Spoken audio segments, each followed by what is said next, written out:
Social media infographics are shaping our political discourse, and young people's minds are on the chopping block. It's now trendy to despise patriotism and cancel those who think differently than us. I'm Cameron Arcand. I'm launching the Young Not Stupid interview series, powered by the Western Journal. I'll be interviewing a wide variety of guests through a conservative lens with people that will better equip you with the truth about what's happening in our country and around the globe. President Ronald Reagan once said that freedom is never more than one generation away from extinction, and we need to take that to heart. So tune in each Friday to the Young Not Stupid interview series to be prepared in the fight for the values that make America exceptional. Welcome everyone to the inaugural episode of the Young Not Stupid interview series, powered by the Western Journal. I'm Cameron Arcand, and I'm very honored to be talking with you guys to have conversations about what's going to shape our country's future. We're at a very pivotal time right now. Tensions are running high. So I really want to be able to talk with you guys and have different guests on so we can really figure out how we navigate the direction of this country together. So to kind of start that, my first guest is Tamika Hamilton. She is an Air Force Reserves logistics sergeant. She's a mother of 5, and probably most important to you guys, she is a congressional candidate in California's 3rd District running as a Republican. So Tamika, I was wondering if you can maybe share a little bit about your background and why you're running for Congress. Thank you, Cameron, for having me on. I appreciate it. So just a little bit about me is I was born to a teenage mom. I was a grandma and I went in the military as soon as I got out of high school. And I have been serving this nation for the past 18 years. I am a mother of 5. I'm married to a police officer. And I started this journey about 3 years ago. My first one was in 2020. And people thought, people counted me out. They didn't think that this was going to be a seat that would even get past 20-30%. And I received over 45% of the vote. And so that has really shown that a race in California can be won with the work ethic that we put in. Yeah, and kind of going off of that, a lot of people might dismiss your race when they hear it's in the state of California. We just had a very contentious recall election that really didn't go as planned for Republicans in the state. And a lot of people are thinking about moving. I know me and my family, we moved out of the state of California. Lots of other families are doing so as well. So what's kind of your message to these people who are maybe losing hope? How can we restore hope in the Golden State? So, we need to focus on what can be won. And not only from a congressional standpoint, but locally, there's so many seats that are nonpartisan that conservatives can run in. But I don't want to get into all of that. The main thing, is when we're talking about what can be won is that we need to look at registration gaps. Not every seat in California is going to be red or purple. And they're a person that truly matches the area. And one of the things that, I try to do all the time is educate those that are following me on what we need to be, on what can win a seat. And a lot of times people are caught off guard because they didn't know this information. And they're like, man, I wish I had known that, what a D+5 meant, a registration gap meant, so that they weren't throwing their money away at unwinnable situations. So going back to answer the last part of your question about giving people hope, it's like we are in a seat that received 45.3% in a really contentious year in 2020 as well. And we did it all on our own, grassroots race. And so it's really important to just find those places, those pockets in California and the nation, and run good candidates. And candidates aren't, and for my situation, no one asked me to run. I took the initiative because of the things that I believe in, and I made a decision to run. So it's going to be Republicans going a little bit further than maybe celebrity candidates, beyond the norm flash that they would like to see in candidates and just do some grit work. And I think that's super important too, is a lot of times we're prioritizing, particularly with a lot of these campaigns, they're prioritizing having a big social media following as opposed to really putting in the grunt work, like you said, knocking doors, making phone calls, doing this kind of not very attractive style of campaign work. I remember you telling me before that you've put on so many different miles on your car just trying to campaign across your own district. So I really do think that there is a lot of work that kind of goes into truly winning these races. And particularly with your opponent, something that he kind of likes to do is he likes to kind of set his brand, likes to pretend that he's like some old school rancher type. He's John Garamendi. He kind of goes on TV a lot, advocates for the Democratic and Biden agenda. But you actually kind of have a bit of a better idea of what's happening on the ground in your district. It is an agriculture district. A lot of issues talking about farmland and water, and these different things. What are certain issues that you're focusing on in your race to really cater to that rural voter? So, in District 3, ag is the economy here in District 3.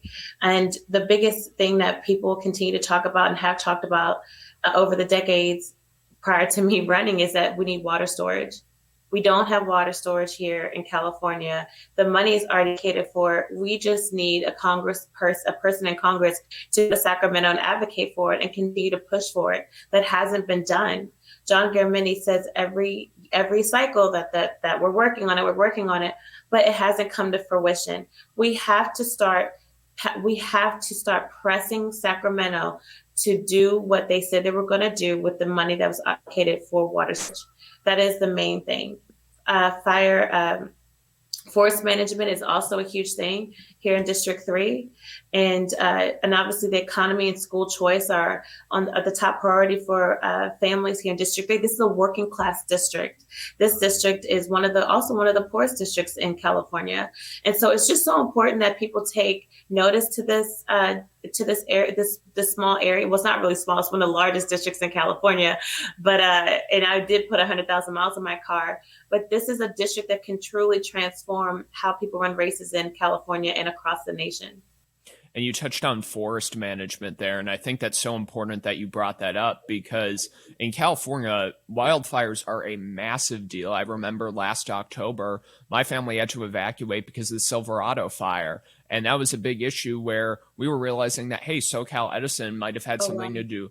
With it. And then it was also talking about clearing the brush as well. And there's this huge misconception that the environmentalists are really caring about preventing these wildfires. They always put it on climate change. But what they never talk about is how a lot of times they're advocating against the proper forest management that's needed to prevent these fires from taking place again. So kind of going into that, you touched on it a little bit, but could you maybe add a little bit about what you would like to see happen in Congress to prevent these massive wildfires from happening, or even at the state level? Well, this is about people in Congress putting pressure on on California to do what needs to be done to save these families.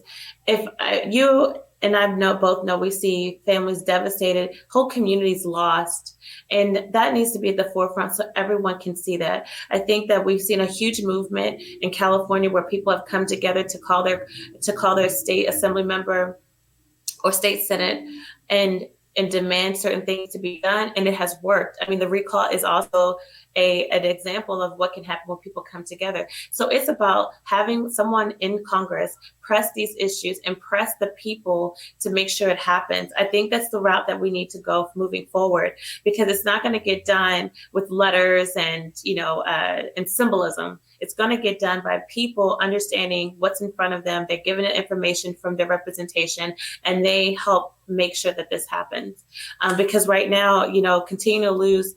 We can't lose Chico lost a whole community last year, a whole community, people displaced. Even some came down to Dixon, and and it was in a news cycle and then it's over. So we have to the representatives have to give the information to the people so they can press Sacramento as well, because it can be done.